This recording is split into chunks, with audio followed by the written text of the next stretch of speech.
सभी शुद्ध आत्माओं को अनंत अनंत वंदन नमन। अहो श्री सतपुरुष के वचनामृतम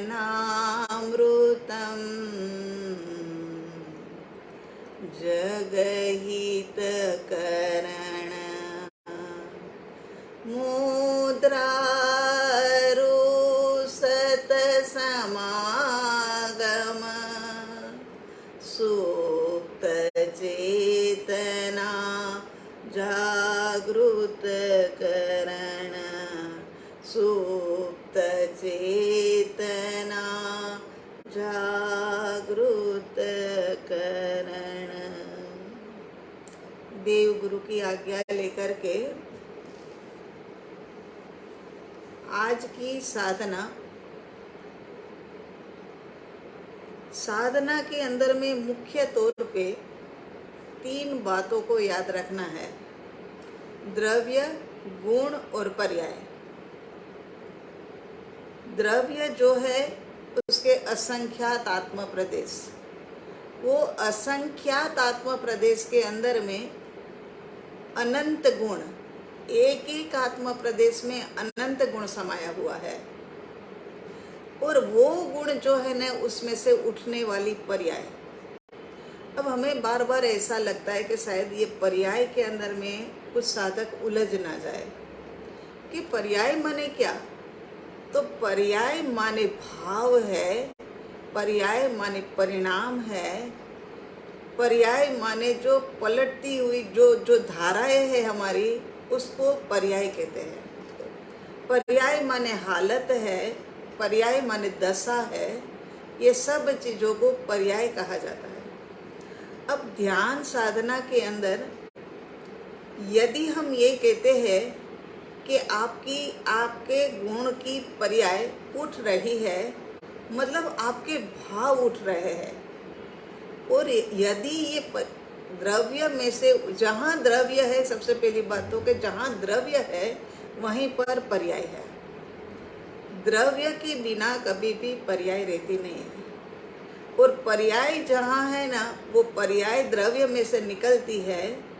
और पर्याय का क्या होता है कि हम इतने ज़्यादा विकारों में, विकल्पों में, विचारों में, सब में उलझे हुए होते हैं कि वो उलझन के कारण से हमारी पर्याय निकलती है और तुरंत उस दिशा में चली जाती है। जबकि हमें करना क्या है, ये प्रचंड पुरुषार्थ मांगता है। ये वाली बात हमें करना क्या है कि अपने शांत और स्थिर भाव को टिकाए रखना है।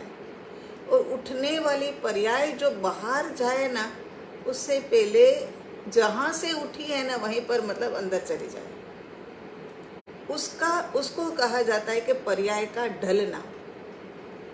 पर्याय का ढलना माने ये नहीं है कि कहीं और जा करके ढली, जहाँ से निकली वहीं से यहाँ के आत्म प्रदेश में से उठी और बाहर गई। वही समय पर न जाने कैसा उदय काल था कि किसी के प्रति क्रोध आ गया, वो चली गई और वो पर्याय वहाँ पर नष्ट भी हो गई।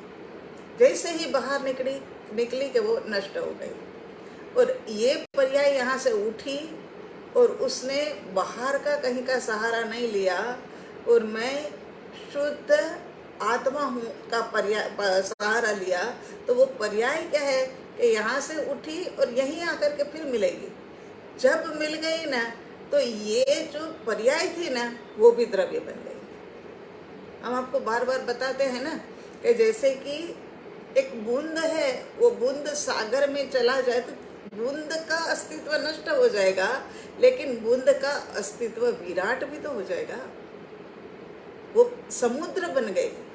इस प्रकार से तो सबसे ज्यादा समझने की जरूरत इस वक्त जो है ना, वो पर्याय को है।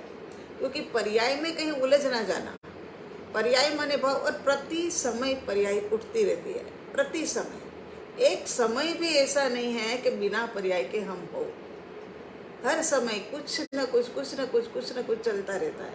या तो अच्छे विचार चलते हैं तो वो जो पर्याय है वो शुभ में चली जाती है, बुरे विचार है तो अशुभ में चली जाती है।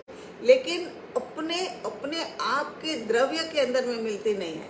अपने आप से अगर द्रव्य में जाकर के मिले ना, तो जाकर के वो द्रव्य हो जाए, पर्याय द्रव्य रूप हो जाए। और जब द्रव्य रूप हो जाती है तो वो पर्याय भी अमर हो जाती है। जैसे वो बूंद मिल गई, बूंद का अस्तित्व तो होता तो क्षणों में वो तो सूख जाने वाला था, है ना। रेत में गिरता वो तो वहां पर वो सूख जाता।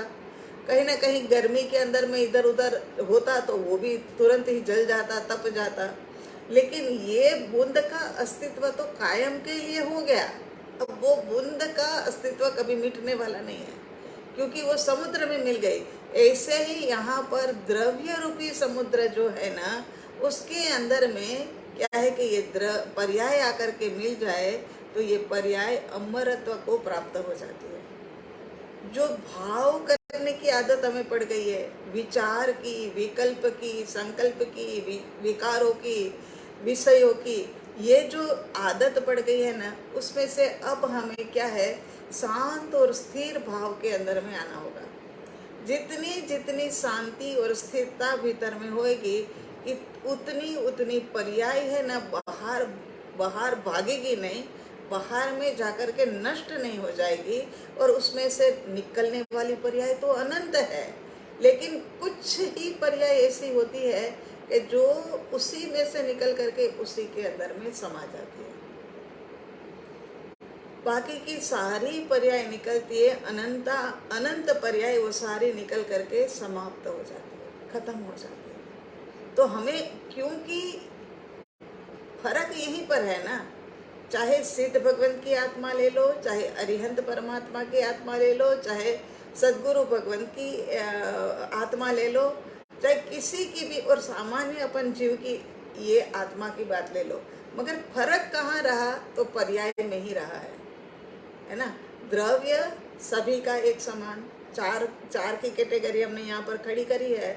चारों की कैटेगरी में एक समान द्रव्य, उसमें असंख्यात आत्म प्रदेश तो असंख्यात आत्म प्रदेश है ही है। अनंत गुण तो अनंत गुण सबके अंदर में है ही है। और पर्याय अनंत अनंत तो पर्याय भी अनंत अनंत है ही है। लेकिन हुआ क्या कि हमारी पर्याय जो है ना, वो मलिनता के साथ मिलती गई। और ये अरिहंत और सिद्ध परमात्मा की जो पर्याय निकली ना, वो अपने आप के अंदर में फिर रह गई, अंदर ही अंदर, अंदर ही अंदर। हम आपको इसीलिए अच्छे से समझा रहे हैं साधना से पहले, कि आप जब साधना करोगे तब लास्ट में जाकर के तो हम बिल्कुल चुप हो जाएंगे।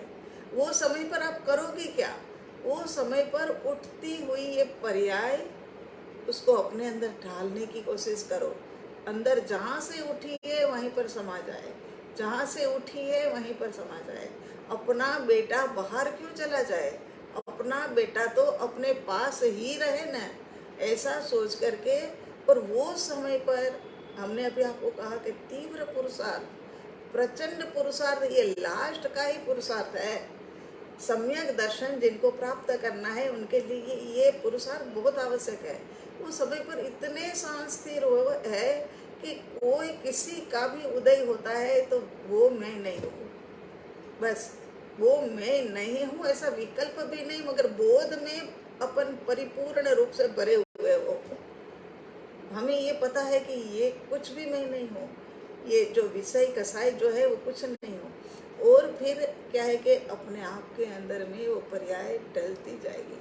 वो समय पर सबसे ज़्यादा ज़रूरत है ना, तो हमें तो ऐसा लगता है, चाहे ज्ञानी पुरुषों ने अलग अलग बातें कही है कि ऐसा होना चाहिए, वैसा होना चाहिए, मगर हमें तो यही लगता है कि शांत और स्थिर भाव है ना, वो सबसे ज़्यादा उपयोगी होता है। जितने शांत और स्थिर हो जाएंगे ना हम, उतनी पर्याय बाहर जाते हुए अटक जाएंगे।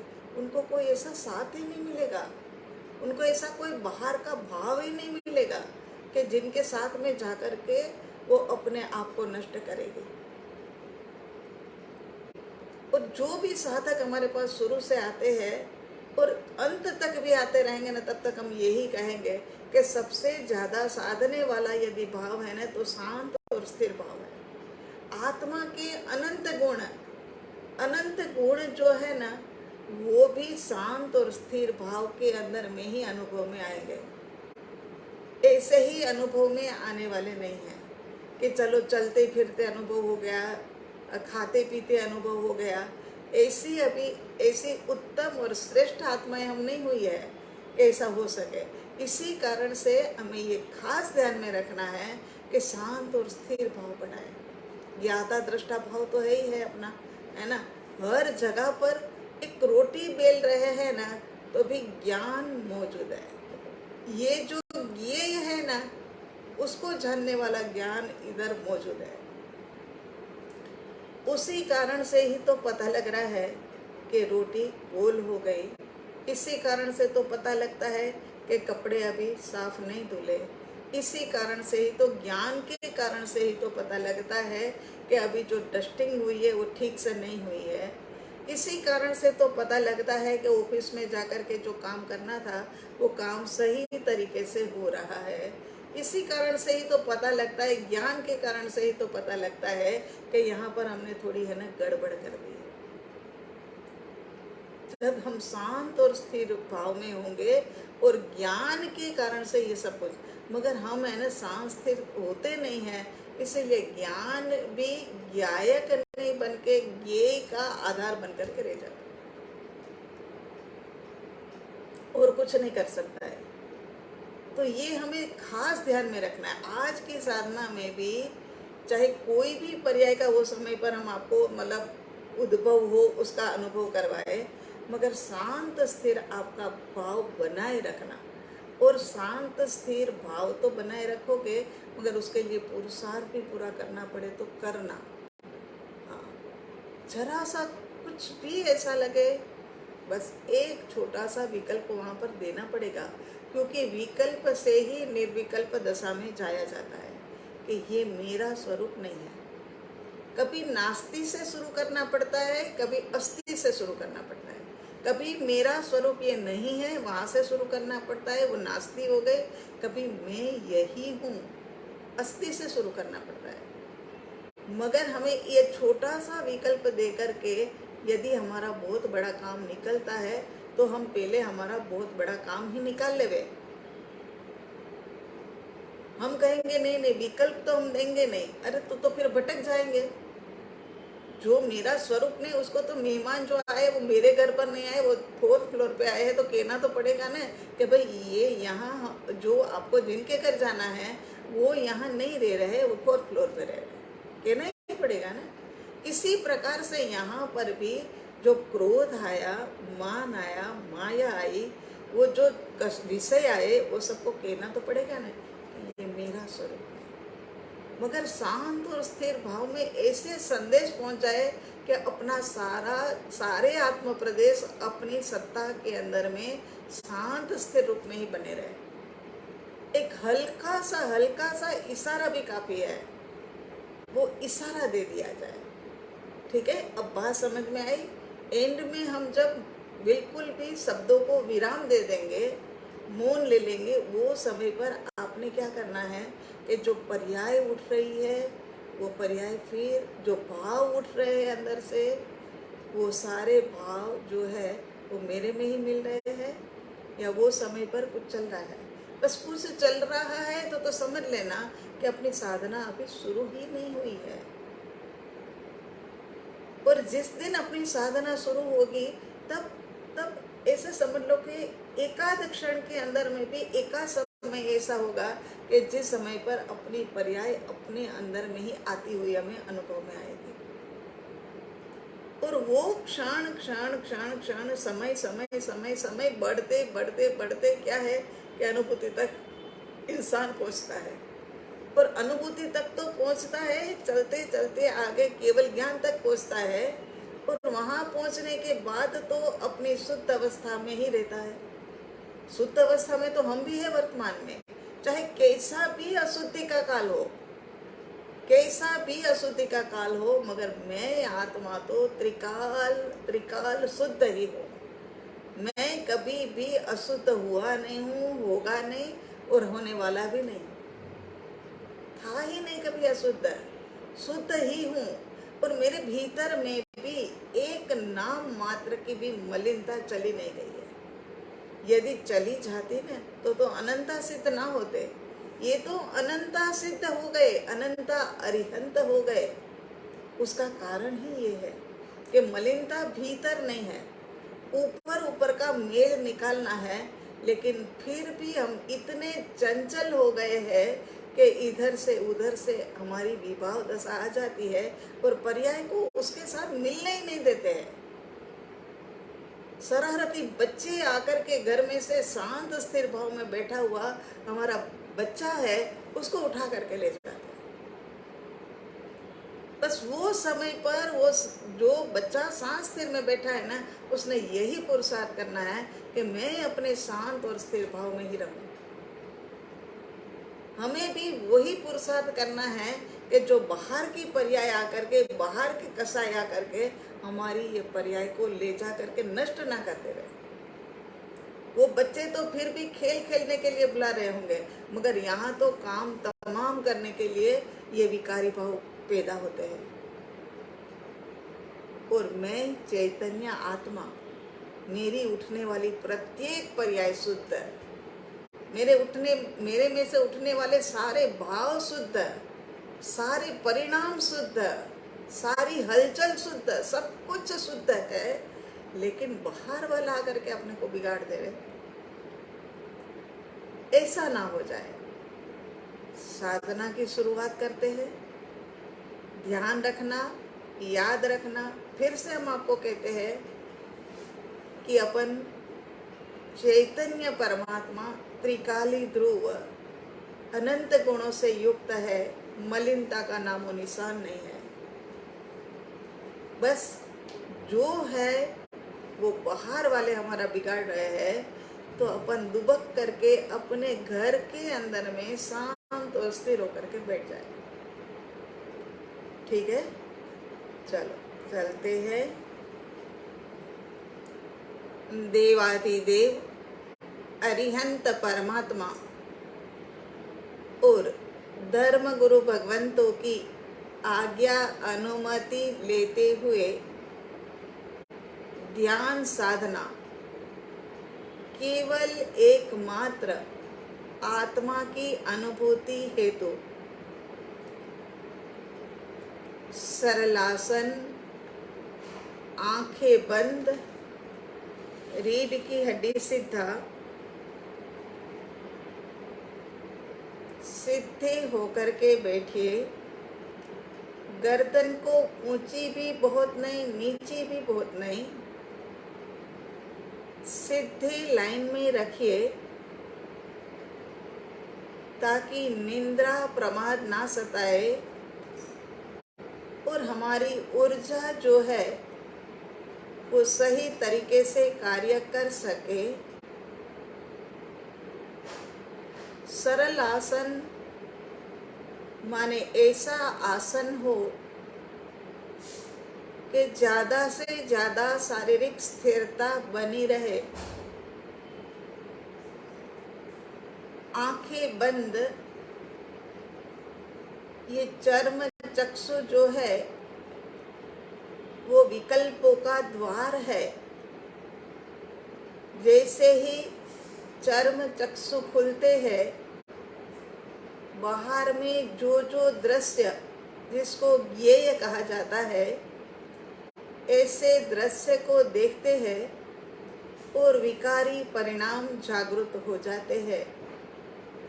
इसीलिए आंखें बंद कर दीजिए।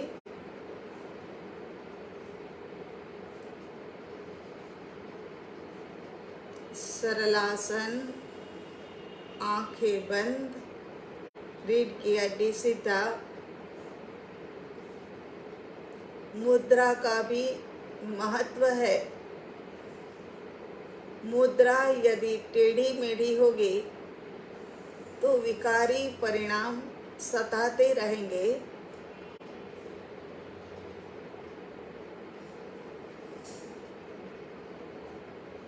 इसके बाद शांत और स्थिर भाव में आ जाइए।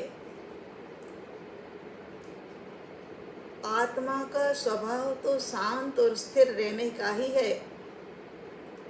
आत्म प्रदेश भी शांत और स्थिर ही है, लेकिन ये मन वचन काया के योग अशांत और अस्थिर है।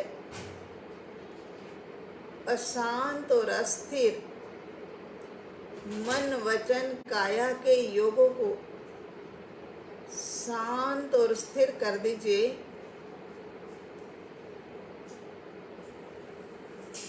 शांत शांत स्थिर हो जाए।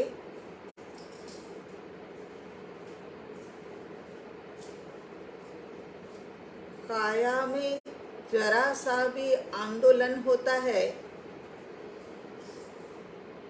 तो मन के अंदर में विकल्पों की श्रृंखला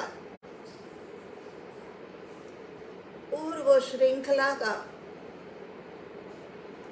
परिचय देने के लिए वचन अंदर ही अंदर अपनी गुनगुनाहट चालू कर देता है।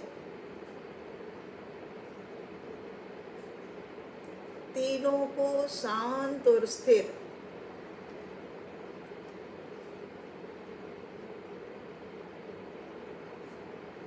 इतना बड़ा कार्य जो अनादि काल से नहीं हुआ है वो करने जा रहे हैं तो पुरुषार्थ का वेग चाहिए होगा, एक प्रचंडता चाहिए होगी। स्थिर माने स्थिर, उसमें कहीं पर भी थोड़ा सा भी उसे छूट छाट नहीं दी जाए। शांत और स्थिर मन शांत रहेगा तभी संकल्प विकल्प विचार सब शांत रहेंगे।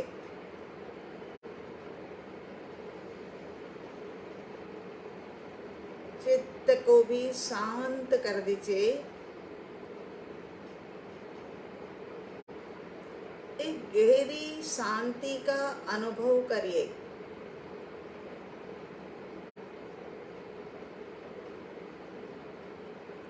उपयोग अंतर्मुखी दशा में बाहर से सारा संसार समेट लिया है,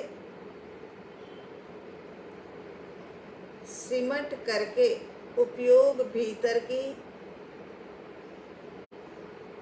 गहराई में पहुंचा है।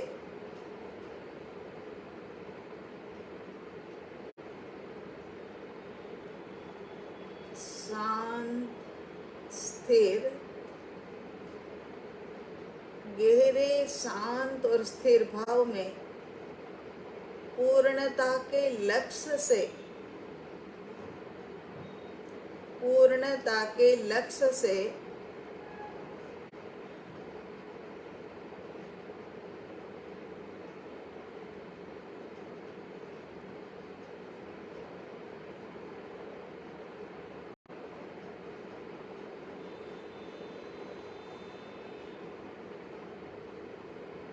दृढ़ निर्णय,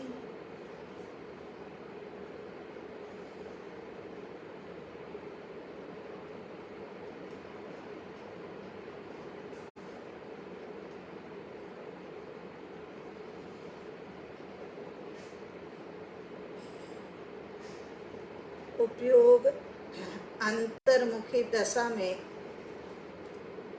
बाहरी परिस्थिति में भी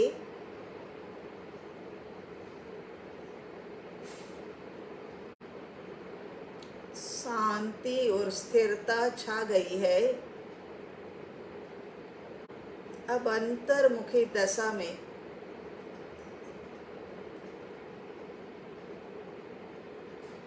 प्रत्येक आत्म प्रदेशों में आनंद आनंद का गुण समाया हुआ है और आत्म प्रदेश देह प्रमाण फैले हुए है। इसी कारण से आत्मा का आकार भी देहाकार माना जाता है। राइट पैर के तलवे से लेकर के अंगुलियां, पंजा, पूरा पूरा पैर, चमड़ी के नीचे आत्मा प्रदेश, उसमें रहा हुआ आनंद गुण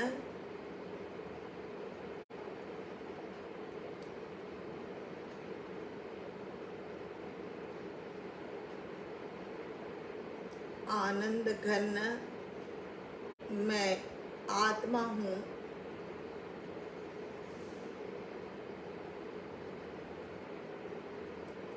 झर रहा है।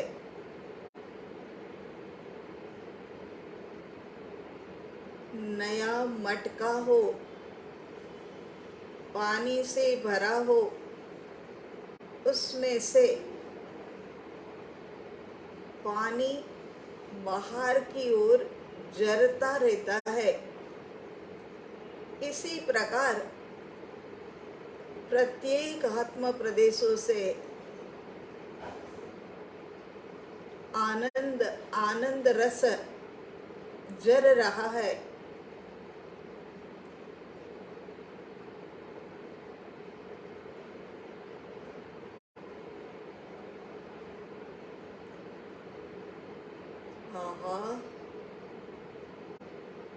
मैं चैतन्य मात्र आत्मा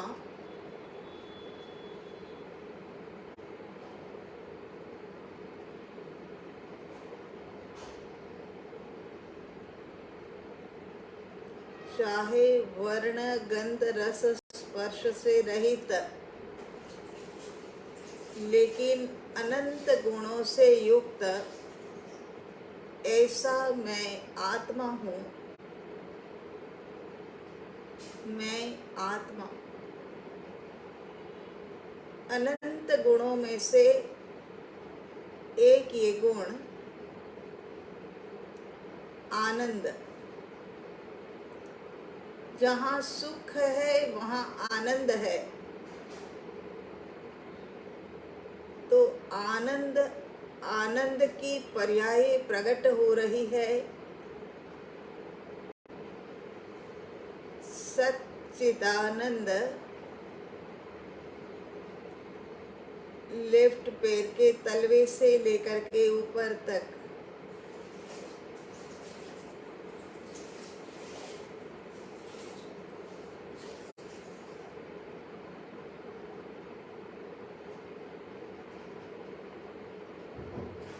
अभी ध्यान साधना के मार्ग के ऊपर चल रहे हैं।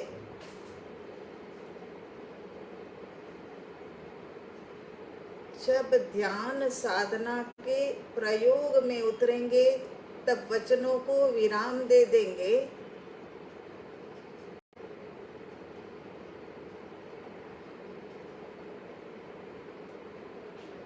पेट, कमर,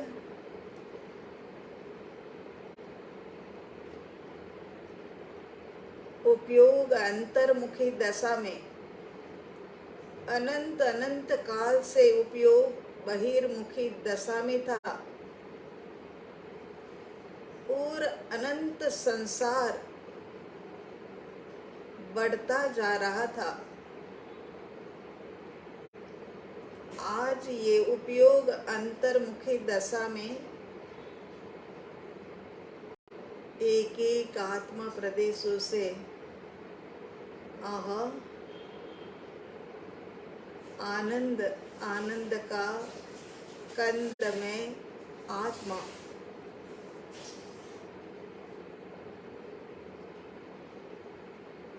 झरता जा रहा है।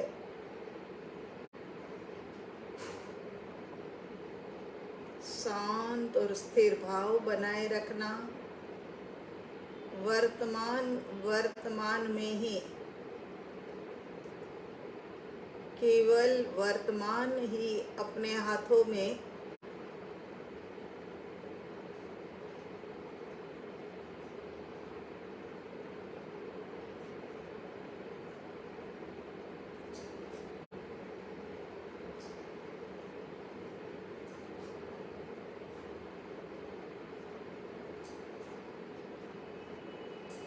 छाती पेट के आत्म प्रदेशों में ज्ञान उपयोग जान देख रहा है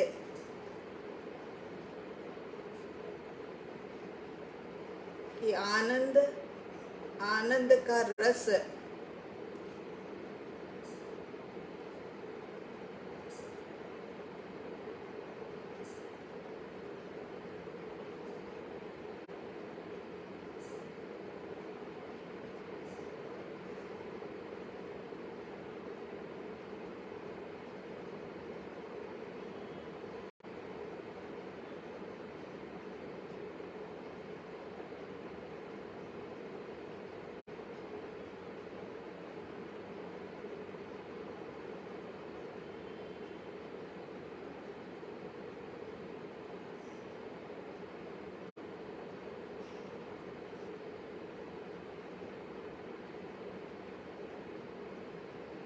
गला गर्दन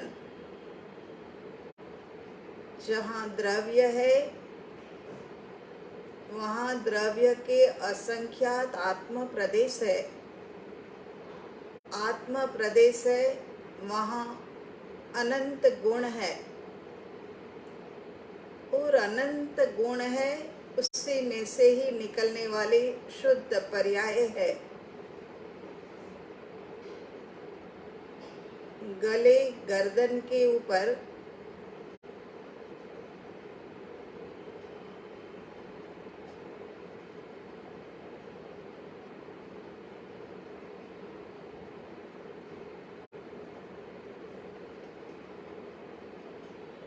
यही आनंद,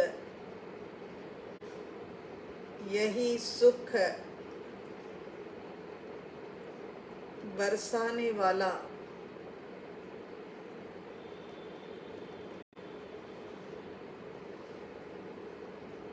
चेहरे के ऊपर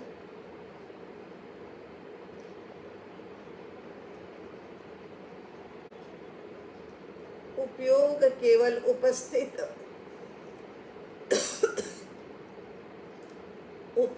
रहता है। इतने मात्र से ज्ञान ज्ञेयों को जानने का कार्य करता है। आज तक यही ज्ञान पर में जानने का काम करता था। आज स्व में जानने का कार्य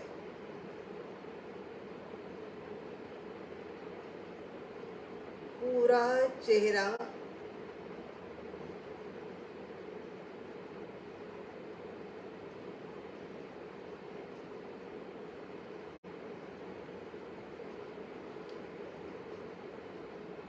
माथे से आगे बढ़ते हुए आगे का सिर, पूरा पूरा सिर, पीछे का सिर, ज्ञान उपयोग उपस्थित है।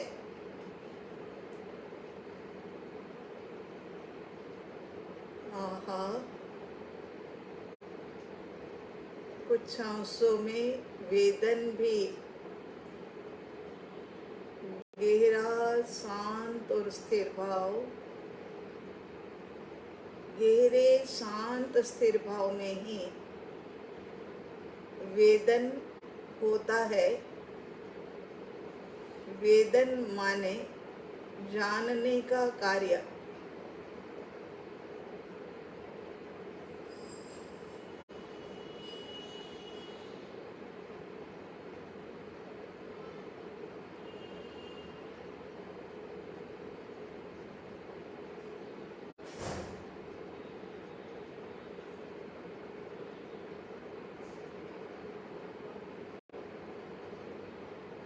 इस प्रकार से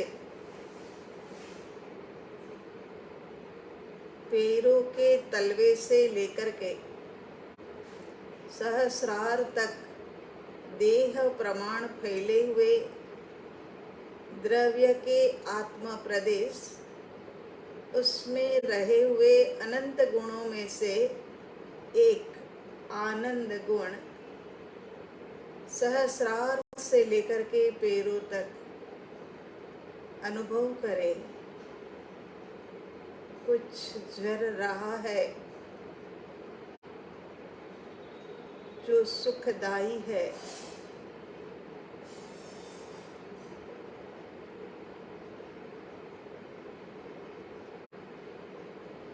चैतन्य की पर्याय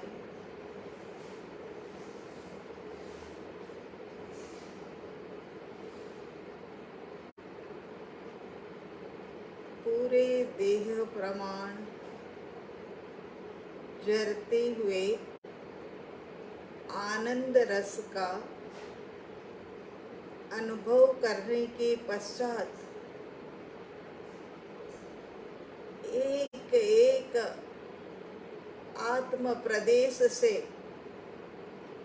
अनंत गुणों की पर्याय उसमें आनंद गुण की पर्याय उठ रही है। पुरुषार्थ की प्रचंडता, तीव्रता, पुरुषार्थ में गहरा सांस स्थिर भाव,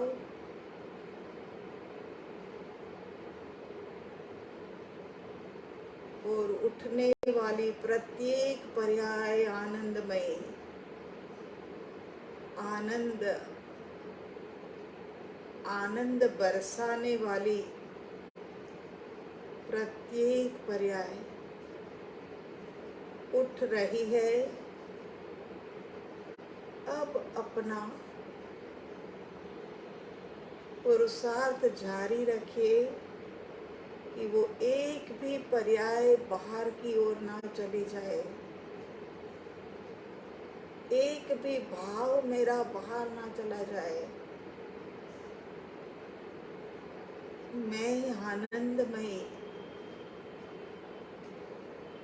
मैं आनंद का घनपिंड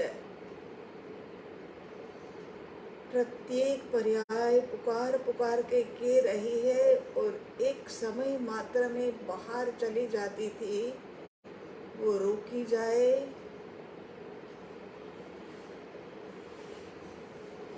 और अनुभव किया जाए। कुछ मिनटों के लिए वचनों को विराम, उठती पर्याय को जानो, देखो, अपने में ही उसे फिर से संभालो। एक बार जो पर्याय शुद्ध हो जाती है वो कभी मलिन नहीं होती, वो द्रव्य के साथ मिल जाती है। वचनों को विराम, शांत स्थिर भाव बनाए रखना, आनंद रस के जरते हुए रस के अंदर में भीग करके एक भी पर्याय को बाहर जाते हुए रोक देना, और स्वयं के भीतर ही मिल रही है। अनुभव करे कुछ मिनटों का।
चैतन्य चैतन्य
मेरा सब कुछ मेरे भीतर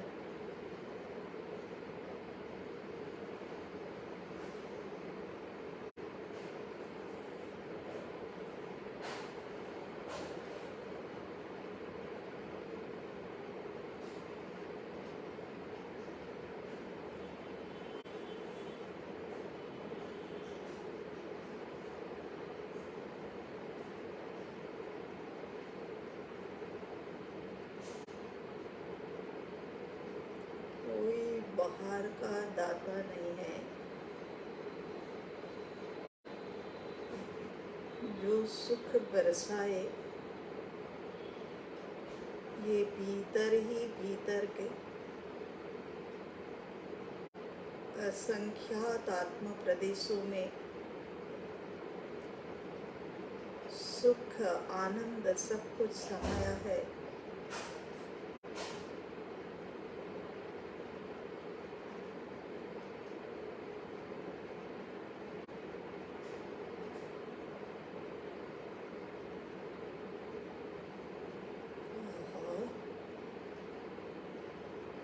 बरसा आनंद सुख बरसा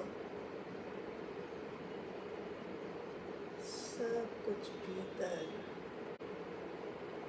भीतर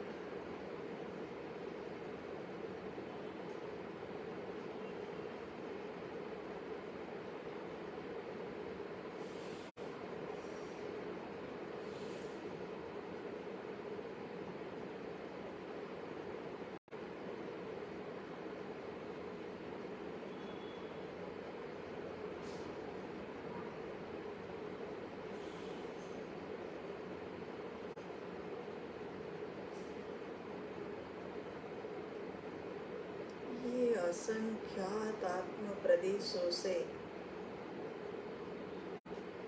आनंद रस झर रहा है। उसका मुख्य स्रोत कहाँ पर?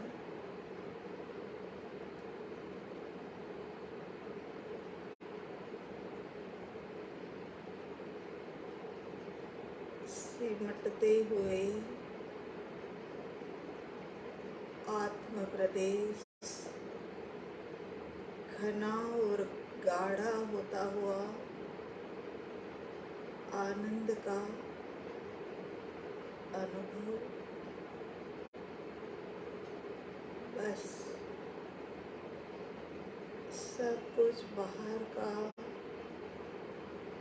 बाहर और मैं केवल एकमात्र चैतन्य आत्मा। चैतन्य आत्मा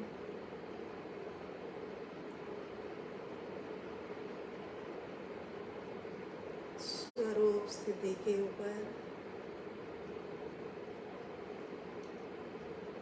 यहीं से सारा स्रोत अनंत गुणों का फैलावा असंख्यात प्रदेशों में होता है।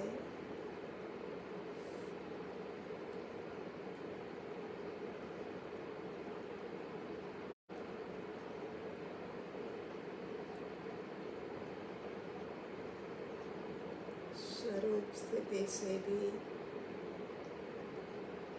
आनंद रस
आनंद का घन पिंड में चैतन्य आत्मा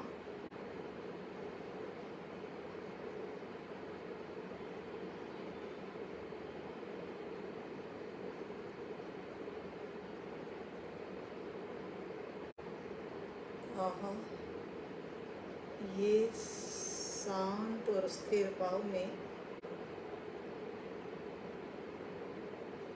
तो मुनिजन होते हैं, वह घंटों घंटों तक विराजमान रहते हैं, क्योंकि एक रस झरता है, वो रस मेरा है।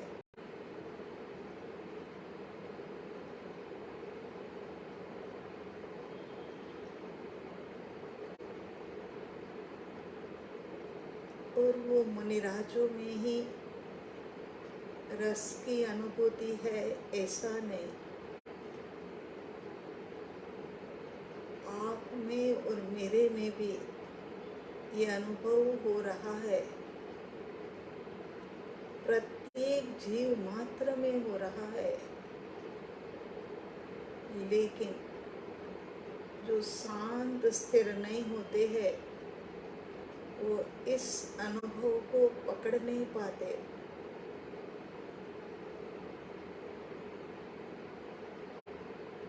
अनंत काल के बाद हमारे भी ये पकड़ाई में असंख्यात आत्म प्रदेश, अनंत गुण, वो सब पकड़ाई में आए हैं।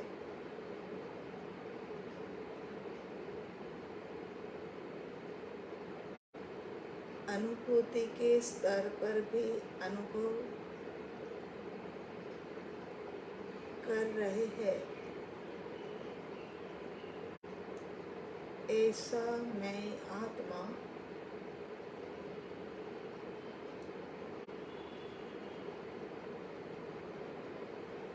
आयुष्य कर्म, उसके साथ में अन्य अन्य अनंतानंत कर्म, उसका भुगतान करने हेतु बाहर की ओर आना होगा। लेकिन एक आनंद और उल्लास के साथ भर कर के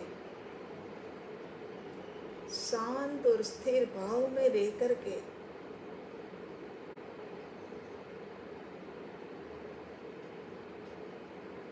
प्रत्येक परिस्थिति का स्वीकार करते हुए श्वासोश्वास,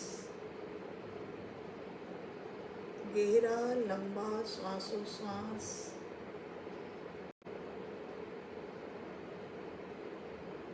मंद श्वासोश्वास अनुभव करें।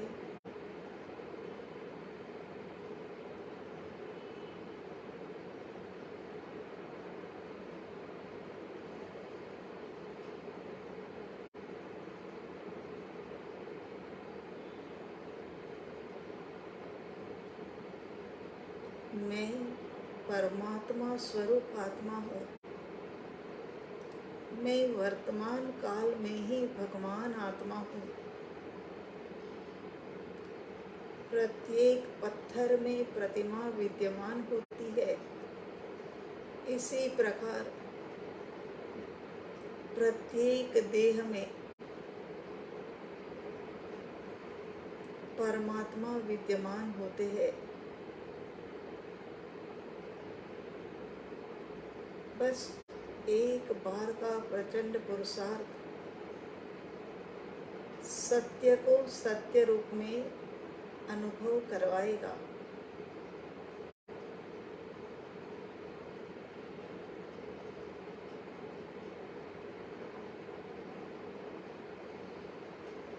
लंबे गहरे श्वास के साथ शांत और स्थिर भाव का अनुभव करें।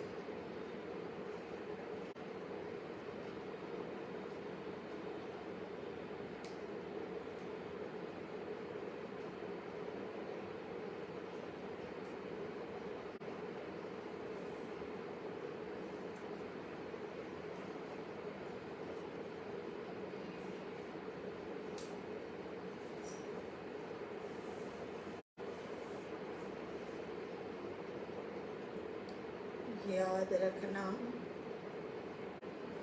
यदि सुख चाहिए तो सुख बाहर से मिलने वाला नहीं है।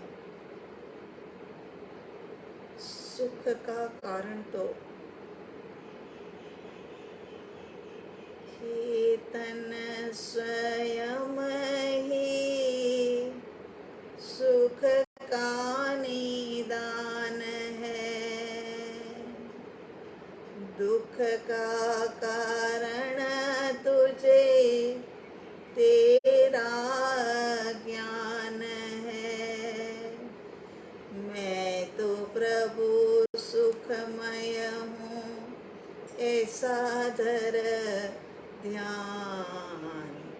मोक्ष तेरी मंजिल है, ध्रुव तेरा धाम। मोक्ष मेरी मंजिल है, ध्रुव मेरा धाम। दोनों हथेलियों को सबसे पहले अपने ज्ञायग्राम के प्रति जोड़िए, क्योंकि चाहे सिद्ध और अरिहंत परमात्मा कैसे ही महान है, लेकिन मुझे महान बनने के लिए तो मुझे मेरी स्व के आत्मा का ही आलंबन लेना होगा।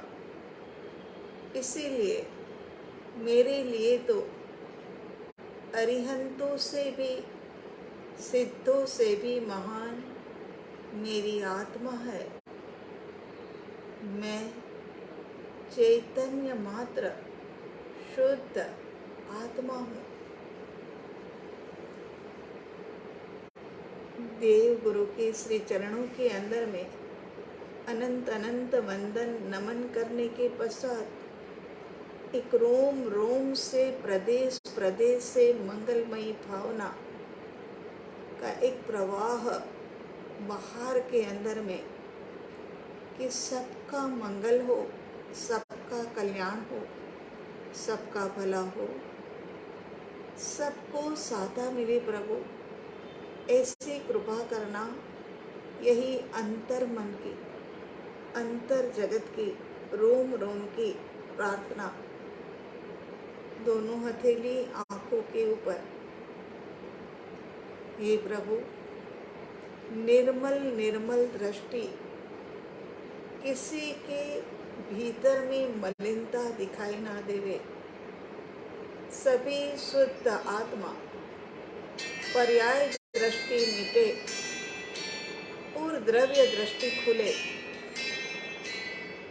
पूरे चेहरे के ऊपर हथेलियों को घुमाते फिराते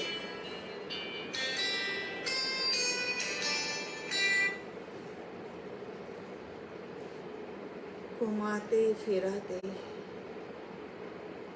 ध्यान साधना संपन्न करे। ओम अरिहंत, ओम शांति।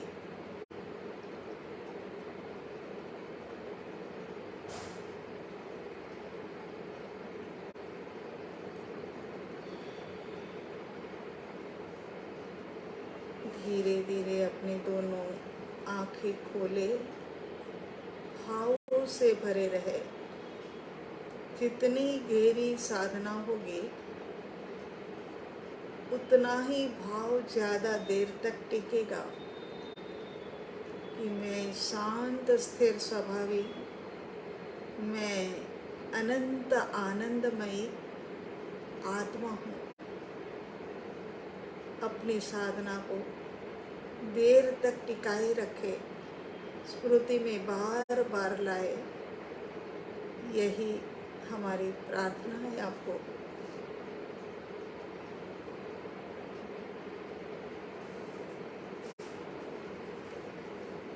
पर्युषण पर्व के दिन